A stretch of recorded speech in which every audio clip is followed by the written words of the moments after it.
David Ostriker here in Karmi'El for the 5th night of Hanukkah. So the 5th night is a very special night. It's a night in which many Hasidim give double gelt for this night. Why? Because the 5th night, the light of the 5th night is exceptional. All other nights, 1st, 2nd, 3rd, 4th, 6th, 7th, and 8th night, right, can fall on Shabbos. The 5th night never falls on Shabbos. This means that the light of the 5th night doesn't have the support of Shabbos itself and stands on its own. And as such, it is significant, as we often stand on our own as well. So this is a time of a special focus on the uniqueness of Hanukkah on this night, the 5th night. I want to send a special birthday wish on this night to the Rosenfeld family. You're right. Always very meaningful to us. And I want to pass a special compliment on to Mr. Hart. I won't use first names, because he named Elie Wiesel last night for knowing that Elie Wiesel had written, "The opposite of love is not hate, it is indifference. The opposite of art is not ugliness, it is indifference. The opposite of faith is not heresy, it is indifference. And the opposite of life is not death, it is indifference." And those of us who hold on to life tightly understand exactly what Elie Wiesel meant with this thing. So compliments to Mr. Hart also for naming the name. So that's the story of the 5th night. We're going to say the bracha. But first, we're going to light the match, to light the shamash, to light the 5th candle, and so forth. So we begin. The match is lit. Let's see what we can do with the shamash here.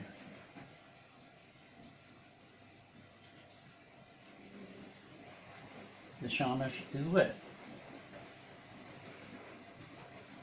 Uh-oh. We only have 4 things lit. So this oil, which came to us from Israel to Canada, back to Israel, from our dear friends Charles No, it never and went Debbie. to Canada. Yes, it did. No, they just ordered the gift. Okay, we feel like it came from them. They were in Canada.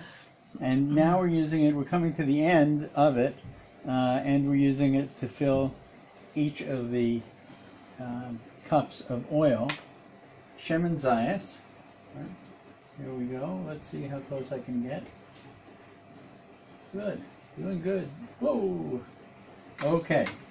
Now we can begin. Thank you, Charles and Debbie. I feel so connected to everybody tonight. All these people. Oops. Okay. So let's make the brachas. Baruch atah Adonai Eloheinu melech haolam asher kedeshanu b'mitzvosav v'tzivonu lahadlik ner shel Chanukah. Amen. Baruch atah Adonai Eloheinu melech haolam she'asa nesim lavotenu bayomim ha'hem bizman hazeh. Amen.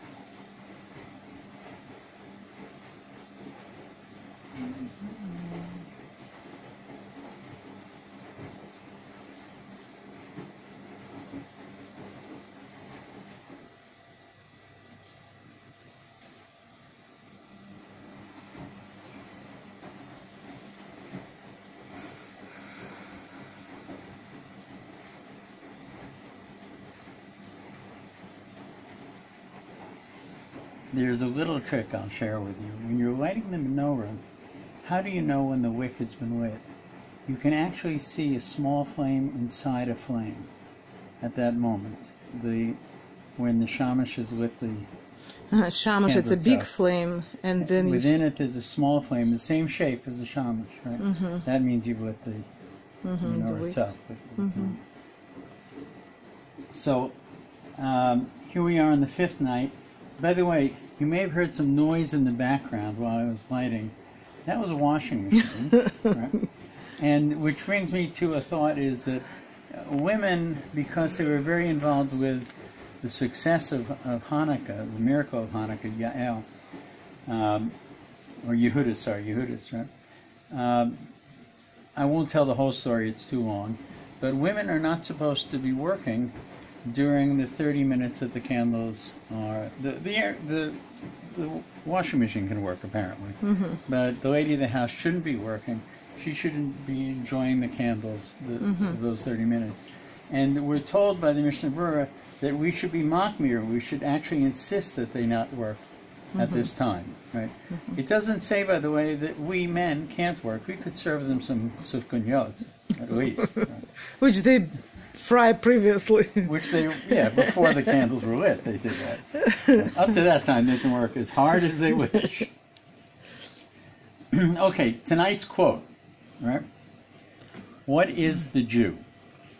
What kind of unique creature is this whom the rulers of all the nations of the world have disgraced and crushed and expelled and destroyed, persecuted, burned, and drowned, and who despite their anger and their fury continues to live and to flourish?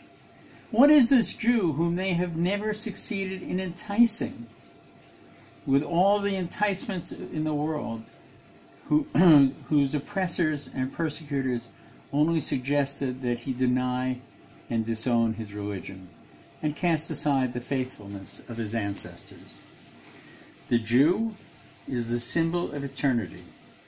He is the one who for so long has guarded the prophetic message and transmitted it to all mankind.